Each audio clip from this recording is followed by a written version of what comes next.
La raison d'être justement de la Caisse d'épargne de France, c'est vous être utile ici et tous les jours. Il faut voir que sur l'année, nous, on a un budget d'à peu près 1,5 million à 1,7 million sur nos actions de mécénat et de fondation, sur des sujets très concrets. Ça peut être sur de l'emploi, d'insertion à l'emploi, le handicap, la santé. Il y a la CSRD qui arrive. Alors on peut le voir comme une contrainte, mais moi je décide de le voir plutôt comme une opportunité.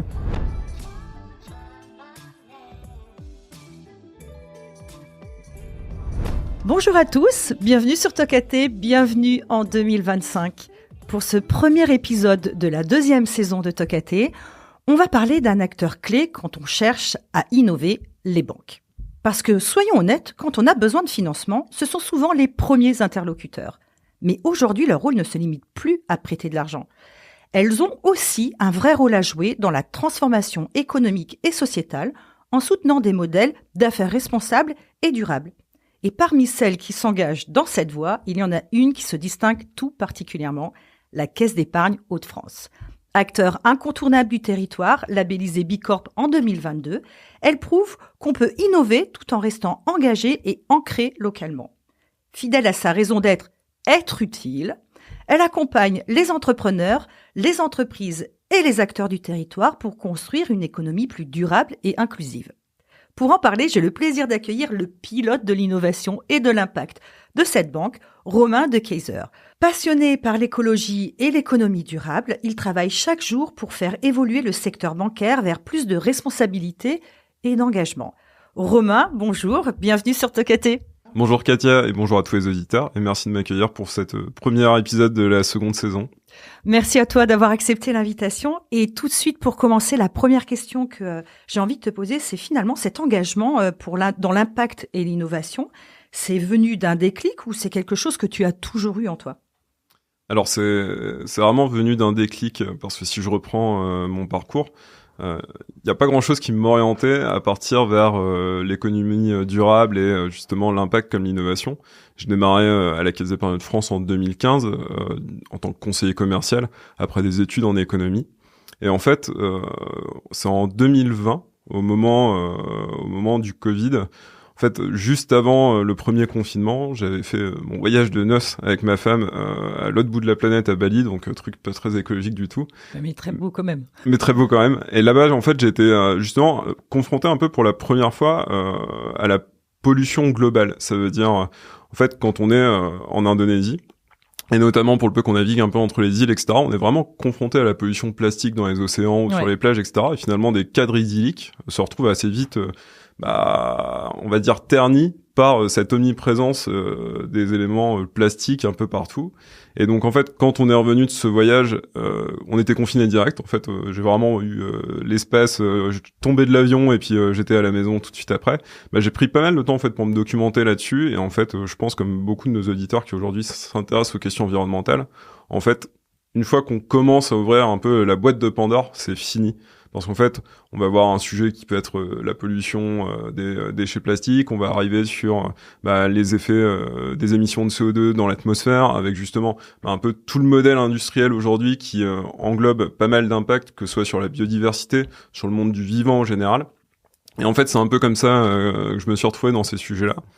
Et il y a eu un peu un alignement de planètes parce que à ce moment-là, en 2020, moi, je travaillais pour la banque privée du dirigeant à la Caisse d'épargne de France, donc plutôt un métier en lien gestion de fortune et gestion d'actifs. Et en fait, c'est le moment où la Caisse d'épargne aussi se mettait à réfléchir sur ces sujets-là, et donc avait mis à l'époque un appel à candidature, sans trop définir les contours d'un poste, mais pour trouver un collaborateur qui serait intéressé par ces missions environnementales justement. Donc j'ai candidaté, et j'ai eu la chance d'être retenu par notre direction, ce qui fait que en 2020 j'ai pu mêler un peu mon shift personnel avec un shift professionnel et toujours au sein de la même entreprise. Alors tu es responsable de l'innovation et de l'impact, directeur même. Comment l'innovation est au service de l'impact à la Caisse d'épargne ? Tu as un exemple à nous donner ? Ouais, alors ce que je vais faire, c'est que je vais même peut-être présenter aujourd'hui finalement c'est quoi mon métier, parce que c'est un métier qui aujourd'hui est assez nouveau dans le domaine bancaire, même si aujourd'hui des directeurs de l'impact ça tend à se démocratiser et à se répandre. En fait, aujourd'hui, j'ai vraiment un peu de deux métiers en un. Le premier sur l'innovation. Aujourd'hui, sur le territoire des Hauts-de-France, je suis en charge d'une structure de 2 personnes qui accompagnent des startups et des scale-up dans leur développement commercial. Alors, on agit en tant que banquier conseil, donc on va dire aide aux recherches de financement, qu'ils soient privés ou publics. Ouais. Forcément, accompagnement bancaire en dette, qu'elle soit junior ou des fois plus senior.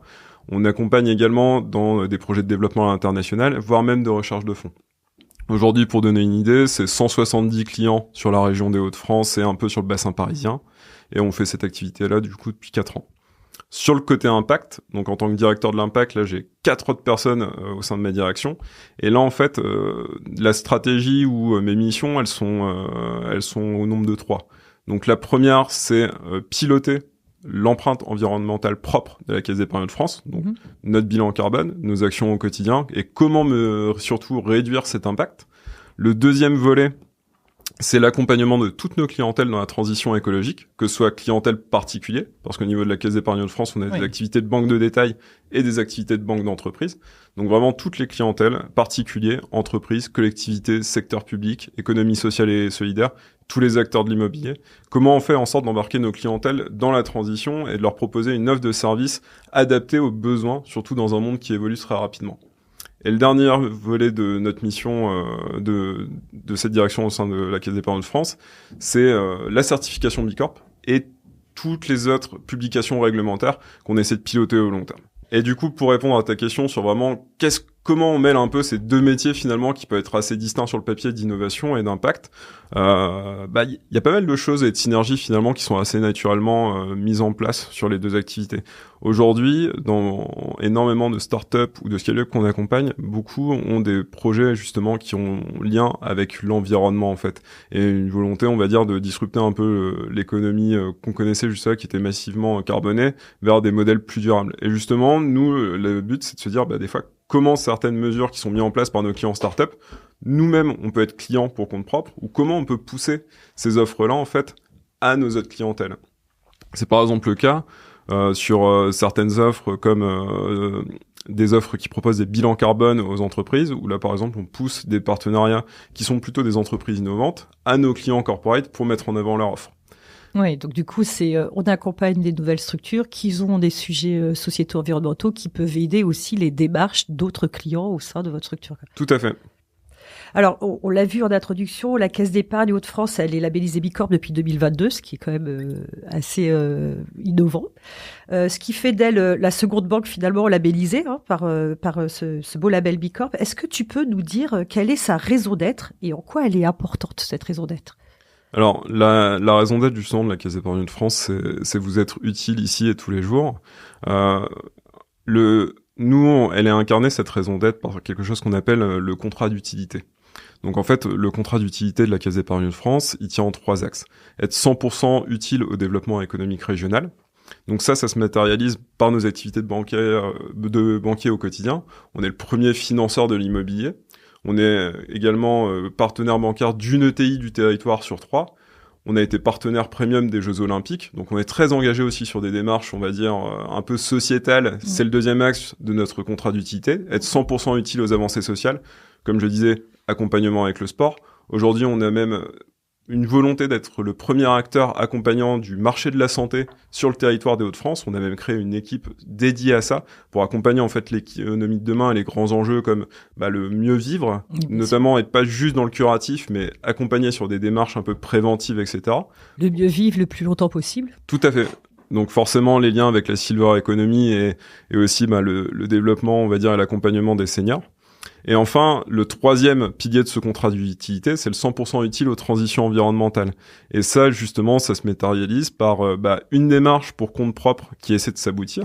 Aujourd'hui, si je peux donner des exemples assez concrets pour notre empreinte environnementale, aujourd'hui, on pilote notre bilan carbone depuis 2020. L'objectif, c'est, si on prend l'année de référence qui était 2019, c'est d'atteindre 30% de baisse de nos émissions carbone d'ici à 2030 pour... on va dire fin 2023, on était à moins 16, donc ça veut dire qu'on est en phase aujourd'hui avec nos objectifs de baisse, et on a encore trouvé des nouveaux leviers en fait pour accentuer cette baisse. Par exemple, si je peux parler du concret sur ce volet-là, on va passer dès 2025 toutes nos cartes en plastique recyclé. Finalement, sur une banque de détail qui a 1 million de clients particuliers, ça fait une économie carbone d'à peu près 750 000 tonnes à l'année. Donc c'est quelque chose d'important. Mais c'est pas évident de choisir quelle est l'action particulière qui va être la plus impactante. J'imagine que ça prend du temps de réfléchir par rapport à ces modes de fonctionnement et de se dire, là, si on table sur la carte, justement, c'est là où on va rééconomiser le plus possible. Comment vous faites pour trouver finalement l'action qui soit la plus concrète et la plus efficace ? Tu le dis très justement, c'est surtout pour une banque, c'est assez compliqué parce que si je compare l'industrie bancaire comparée à d'autres industries plus conventionnelles, sans donner un cours de bilan carbone aux gens, la plupart savent que le bilan carbone repose sur 3 scopes. Le scope 1 et le 2, c'est vraiment les émissions directes liées à l'activité, l'énergie qu'on consomme, les déplacements des collaborateurs, le poids de l'immobilier, etc. Et le scope 3, ça va être les émissions qu'on appelle indirectes. Donc finalement, moi, en tant qu'entreprise, ce que génère mes activités en termes d'émissions de CO2. On va dire généralement pour la plupart des business models, même si le scope 3 est important, on arrive quand même à un équilibre. Notamment pour l'industrie, on va être 70% sur le scope 1 et 2, 30% sur le scope 3. D'autres entreprises de services, on va être plutôt 40% sur le scope 1 et 2, 60% pour le scope 3. Nous, les banques, on est à 10% scope 1 et 2, 90% scope 3. Oui, donc ce qui est plus compliqué à... Tout à fait. En fait, aujourd'hui, ce qui est le plus compliqué, nous, c'est comment on pilote un peu nos émissions indirectes. Mais c'est pas pour ça qu'on s'exonère du sujet de nos émissions directes. Et même nous, on a fait d'ailleurs plutôt des efforts sur la partie émissions directes dans un premier temps. Donc vraiment nos activités d'exploitation. Là, vous avez plus facilement d'impact tout de suite. Vous pouvez gérer plus facilement. Ouais. Je te donnais l'exemple des cartes. Si on prend d'autres exemples plus concrets, nous, aujourd'hui, on a une banque qui a fait le pari de garder un maillage territorial fort. Ouais. Donc forcément, on a un fort parc immobilier. Ouais. Quand on a fait bâtir notre nouveau siège qui est basé à Euralille, on a fait en sorte justement d'être les plus exigeants en termes de standards environnementaux. Et on est content parce que ce siège-là, aujourd'hui, donc le Sheikh, c'est un bâtiment qui a été labellisé BREEAM+. Donc c'est un des labels les plus exigeants en termes d'immobilier durable. On a essayé de mêler un peu d'innovation aussi dessus parce que il y a des panneaux photovoltaïques par exemple sur la toiture. Quand on voit un peu l'architecture, on se dit c'est pas si simple que ça. C'est un des bâtiments les plus équipés en termes de bornes de recharge pour véhicules électriques sur la MEL. On a mis un partenariat en place avec EDF qui nous accompagne d'ailleurs sur ce volet-là. On a un système de récupération des eaux pluviales. Donc on a vraiment pensé ce bâtiment dans une optimisation écologique. Et en fait, on est en train aussi de réfléchir sur notre parc de 300 agences, comment on fait aussi preuve d'innovation et d'optimisation. Par exemple, on a, pas très loin d'ici, à Marquebourg, on a une agence qui sert un peu d'agence, on va dire, on se fait un peu plaisir en termes d'innovation immobilière. Donc cette agence-là, par exemple, on a essayé de faire une rénovation pour en faire une agence passive, donc qui consomme quasiment pas d'énergie. Ouais. On a essayé de voir pour mettre des panneaux solaires dessus, on a mis des bornes accessibles pour les clients, et on essaie vraiment en fait d'en faire un peu un lab de ce qu'on pourrait faire après en termes de rénovation énergétique sur nos autres agences. Alors ça change quoi pour les collaborateurs et les parties prenantes, cette raison d'être et cette labellisation B Corp ? Comme tu l'as dit, notre raison d'être, c'est d'être utile à tous, et en fait, on essaie justement de le faire incarner au quotidien par nos collaborateurs. La façon dont on vend finalement le label B Corp, d'abord en interne, donc à nos collaborateurs et également nos sociétaires, vu qu'on est une banque coopérative, on essaie d'inclure nos sociétaires dans cette démarche. C'était peut-être une demande des sociétaires d'avoir une démarche plus forte ou... C'était pas forcément une demande qui était exprimée de la part de nos sociétaires, mais nous, on voulait vraiment pouvoir leur donner des preuves que la stratégie qui est la nôtre, avec ce fameux contrat d'utilité, était la bonne. Et souvent, même ce qu'on dit en interne, finalement, c'est pas tant l'entreprise qui est labellisée B Corp, c'est aussi la stratégie et notre fameux contrat d'utilité qui est labellisé B Corp et qui montre que c'est un modèle soutenable et durable pour le territoire. Oui, c'est important de rappeler qu'il y a une raison économique derrière qui, en gros, on garde la raison économique, on fait pas à part une démarche tout à fait. Sociétale, environnementale ou d'engagement plus global. On le lie forcément à la partie économique. C'est ça, en fait, on peut pas décorréler, on peut pas se dire d'un côté j'essaie d'être vertueux sur le volet responsabilité sociale des entreprises, mais en même temps dire mon modèle d'affaires, j'y touche pas. C'est d'ailleurs un peu le cœur du réacteur, ça veut dire que si on touche pas des fois un peu à son modèle d'affaires et qu'on essaie pas de le transformer, finalement la démarche RSE qu'on va faire, moi j'aime bien dire on est dans une démarche RSE un peu à la papa. Ouais. C'est-à-dire c'est bien beau des fois de faire des actions un peu coup de poing, de se dire je vais mettre des ruches sur les toits de mon entreprise, etc. Ouais. Mais quelque part si je caricature et que mes clients sont toujours en Chine Chine et que je fais importer la plupart de mes marchandises, finalement l'impact est assez limité. On est plus dans une volonté de communication que sur un réel changement. On arrive sur du greenwashing. Et c'est pour ça, nous en fait, via la labellisation B Corp, quelque part, ça vient aussi un peu nous engager parce qu'on se dit, c'est un label, une fois qu'on l'obtient, qu'on affiche, sur lequel on communique publiquement, qui donne un sentiment de fierté à nos collaborateurs. C'est aussi là où on fait le lien avec ta question sur les collaborateurs. C'est finalement, le travail est facilité parce que l'obtention de ce label est un réel motif de fierté pour nos collaborateurs. Ce qui fait qu'aujourd'hui, quand on pousse certaines actions qui peuvent sembler contraignantes ou autres, comme c'est pas intuitif, mais dans un premier temps, essayer de favoriser le covoiturage sur tous les déplacements professionnels, que ce soit formation, événements ou autre, les gens le font plus naturellement parce qu'ils comprennent que on fait ça en phase avec B Corp. Et puis ça nécessite quand même un temps de sensibilisation auprès des collaborateurs des enjeux peut-être environnementaux, parce que souvent on n'a pas toujours conscience ô combien ces enjeux sont forts et qu'il faut s'en saisir.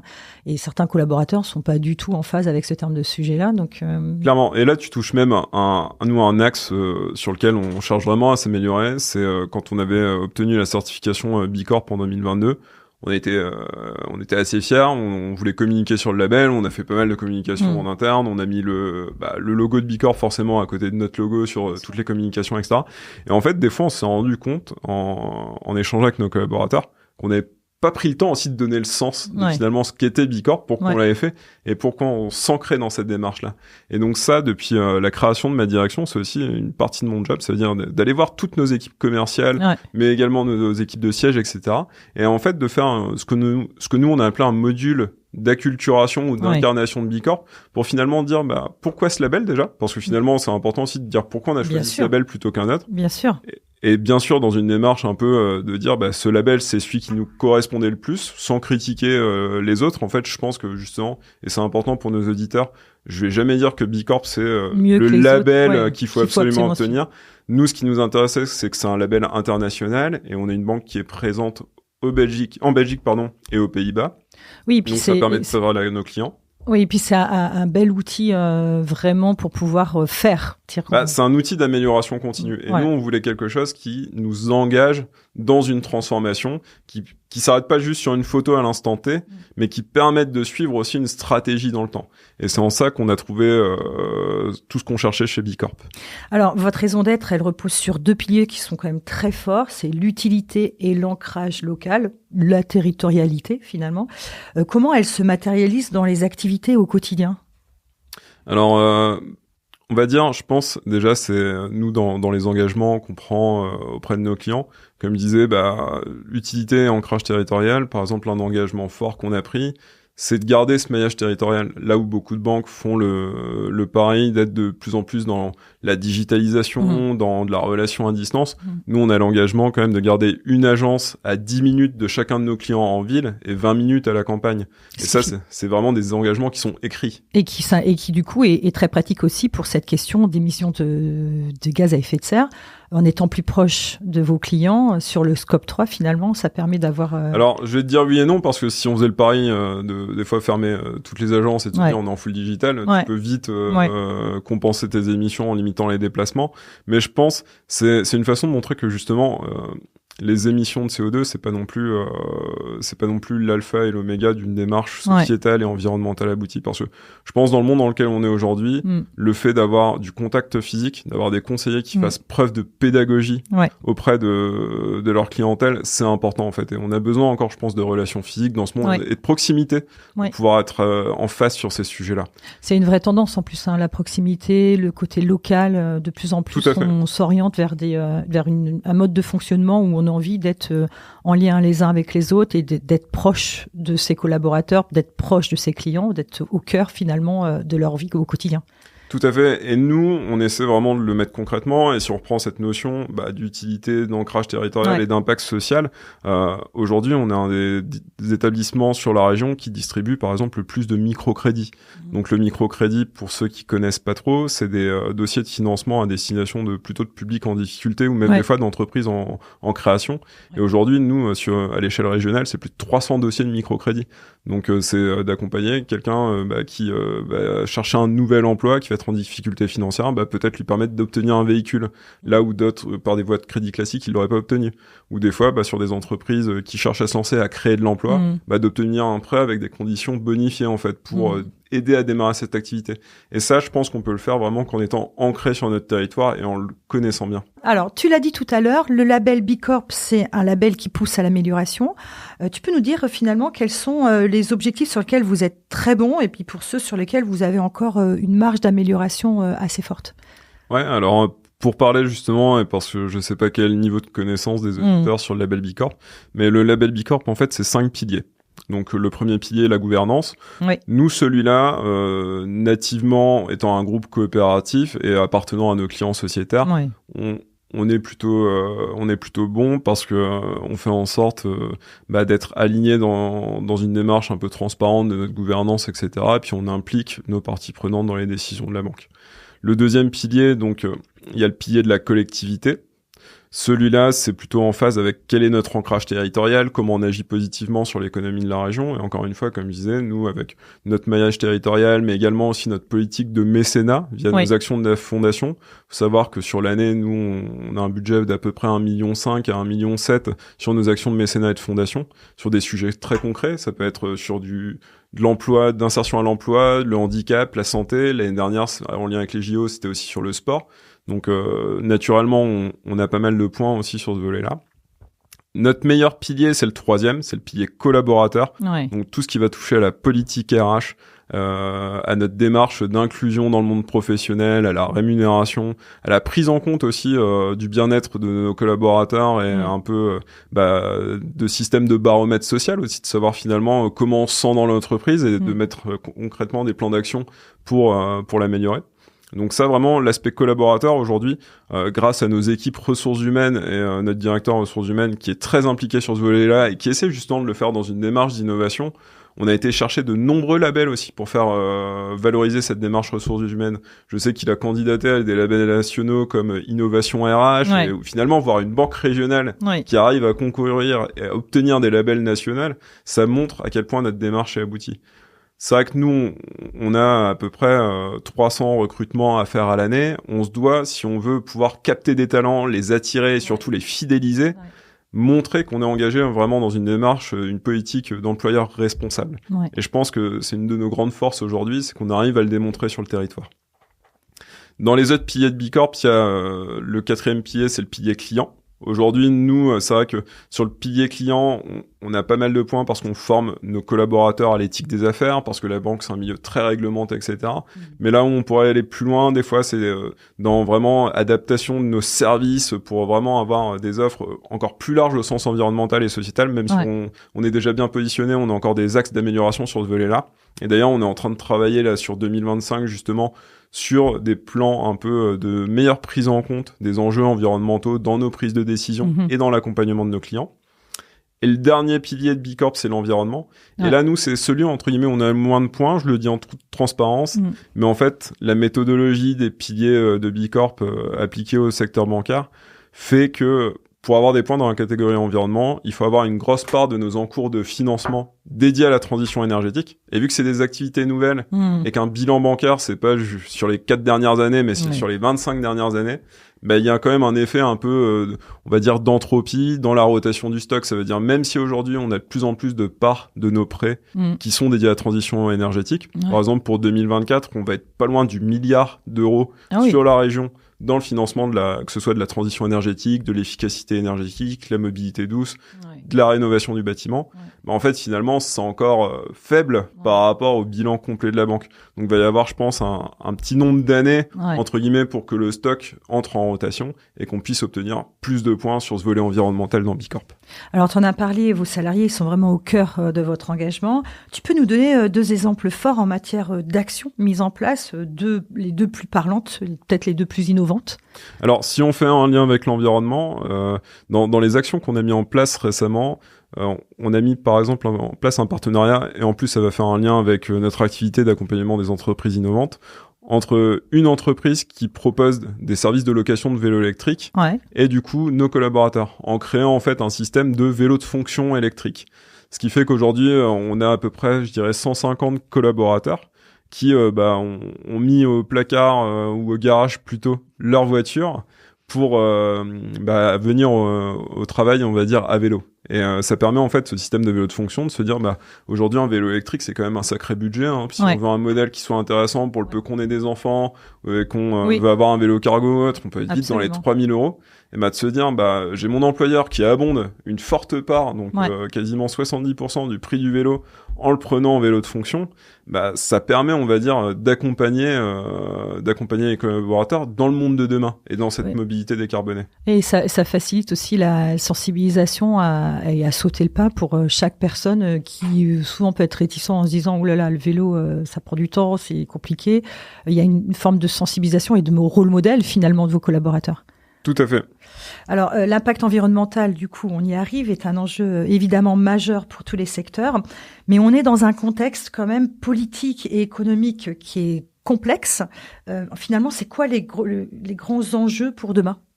Alors, c'est vrai que 2025 va être une année qui économiquement va être plus compliquée que ce qu'on a pu connaître. Bon, déjà 2024 était un peu complexe sur le plan géopolitique et économique, mais 2025 ça s'annonce d'autant plus ardu. Il va falloir en fait que tout le monde garde le cap, je pense, sur ces questions justement d'impact et de transition. Parce qu'il pourrait être facile quand on voit ce qui se passe outre-Atlantique avec l'élection de Donald Trump qui n'est pas connu pour être le plus engagé sur la cause climatique, de certains mouvements d'entreprises qui ont l'air d'un peu de rétro-pédaler sur leurs engagements environnementaux et sociétaux. Je pense que nous, en France et globalement en Europe, on doit garder le cap. Pour plusieurs raisons. On n'a pas les mêmes facilités économiques que peuvent avoir les Américains, que ce soit en termes de matières premières, de ressources, etc. Donc de base, nous, Français et Européens, on va devoir penser à optimiser le réemploi, le cycle de vie complet de ce qu'on fabrique, notre façon de consommer. On le voit aussi, on est dans un monde qui, géopolitiquement, on est plutôt en face à de fortes tensions internationales. Donc ça veut dire, moi, en tant qu'entreprise, est-ce que finalement, mes fournisseurs, est-ce que je dépends de pays avec qui les relations pourraient se tendre dans les prochaines années ? Est-ce que je suis sur une boucle locale ? Et nous, par exemple, c'est aussi comme ça qu'on réfléchit. Par exemple, on fait en sorte que la plupart de nos fournisseurs soit de la région des Hauts-de-France. On a mis en place des politiques d'achat responsables où on privilégie le local à défaut de privilégier le tarif. Parce que ça nous semble, en fait, être une démarche assez vertueuse pour les défis qui vont venir, de travailler, on va dire, en local et dans une démarche engagée. Et je pense que sur l'année 2025, ça va être vraiment en fait ces enjeux-là sur lesquels il faudra rester focus, c'est de se dire il y a des évolutions réglementaires fortes. On en parlait, il y a la CSRD qui arrive. Alors on peut le voir comme une contrainte, mais moi je décide de le voir plutôt comme une opportunité parce que le fait surtout de faire ces obligations de reporting, etc. Si c'est le banquier qui parle, aujourd'hui, moi quand j'accompagne une entreprise, je dois avoir une lecture du risque. Jusque-là, on lisait uniquement le risque financier. Alors, compte de résultats, les cash flows générés par la société, est-ce qu'elle va pouvoir rembourser mon prêt ? Je globalise, je simplifie, mais c'est l'idée.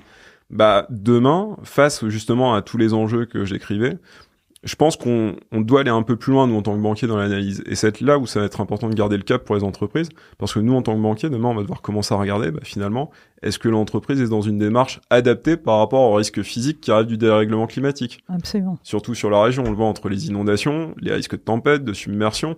On est quand même un territoire assez vulnérable. Et donc, est-ce que l'entreprise a pris des mesures face à ces risques-là ? Est-ce que finalement, elle est bien engagée sur un chemin sociétal ou social ? Est-ce qu'elle va réussir à recruter les talents et surtout les garder ? Ce que je disais, aujourd'hui, nous, on est une boîte avec quand même un turnover de 10% chaque année. Le fait d'avoir une démarche sociétale et environnementale engagée, ça nous permet d'avoir un taux de turnover plus faible que nos autres concurrents. Et donc, le fait d'avoir un engagement social, en plus de la démarche environnementale, je pense que ça va permettre de créer de la robustesse pour les entreprises du territoire. Quels sont finalement les défis que vous rencontrez en tant que banque lorsqu'il s'agit de concilier la performance économique et la responsabilité sociétale ? Justement, c'est un peu les grandes questions qu'on doit se poser, sur lesquelles on doit définir des axes stratégiques forts. Entre guillemets, le régulateur bancaire déjà aide beaucoup. Aujourd'hui, la Banque Centrale Européenne nous impose de plus en plus d'être dans une démarche environnementale engagée, notamment dans l'accompagnement des entreprises et des particuliers. Donc nous, entre guillemets, moi, ma conviction sur le sujet, c'est aujourd'hui, de toute façon, on peut plus décorréler performance économique de performance environnementale et sociétale. Parce que, comme je disais, les entreprises qui peut-être aujourd'hui sont performantes économiquement, mais ont des pratiques un peu douteuses sur ce volet-là, est-ce qu'elles dureront dans le temps ? Est-ce qu'elles arriveront encore, avec des évolutions réglementaires, à pratiquer leur activité sans être pénalisées ou autre, parce qu'un jour on sera peut-être dans des systèmes de pollueurs-payeurs? Ou alors est-ce que elles arriveront encore à attirer des nouveaux collaborateurs? Est-ce qu'elles arriveront à être différenciantes et à gagner des marchés qui seront de plus en plus sélectifs sur ces volets-là? Donc moi, ma philosophie, c'est aussi nous en tant que banquier, on peut être un accélérateur de ce changement-là. Ça veut dire sans aujourd'hui non plus contraindre et forcer nos clients. Je pense qu'on a un rôle à jouer, à se dire les acteurs qui décident d'être vertueux sur ces volets-là, on peut les accompagner et nous peut-être faire un effort aussi dans la façon de les accompagner, que ce soit peut-être de bonifier une partie de la marge d'intérêt quand on prête à ces entreprises-là, ou du moins de faire en sorte de se dire il y a moins de risques et donc de minorer le coût du risque sur ces pratiques-là. Alors, il est temps de passer à notre seconde partie de l'émission, notre fameux Toka Quiz. Le principe, il est simple. Je te pose des questions et tu dois répondre au tac au tac. T'es prêt ? C'est prêt. Parti. Qu'est-ce qui te fait lever le matin ? Je pense le fait d'être utile, finalement. Alors, je sais que c'est bateau parce que c'est notre raison d'être, mais j'ai vraiment le sentiment en me levant le matin et en faisant le métier que je fais que j'œuvre positivement et c'est important pour moi, en fait. Si tu devais décrire ta potion magique, ça serait quoi ? En un mot. Ma famille. Donc mon fils surtout qui est tout petit et quand je le vois en fait je me rappelle à chaque fois de pourquoi je fais ça finalement. Ta kryptonique à toi, qu'est-ce qui t'affaiblit ? Le temps. J'ai l'impression de jamais en avoir. On n'en a jamais assez, hein. Si tu pouvais maîtriser instantanément une nouvelle compétence, laquelle tu choisirais ? Alors si c'était un super pouvoir de pouvoir arrêter le temps justement. Ouais. Sinon une nouvelle compétence, j'avoue que j'aimerais bien savoir jouer de la batterie. C'est bien, la musique arrive toujours à s'intégrer dans les quotidiens. On s'en rend compte, d'autres invités ont un peu cette volonté de faire de la musique souvent, ça adoucit souvent les mœurs. Quel est le talent caché que personne ne te connaît ? Je sais faire un Rubik's Cube en moins de 40 secondes. Oh bravo, moi je suis complètement du Rubik's Cube.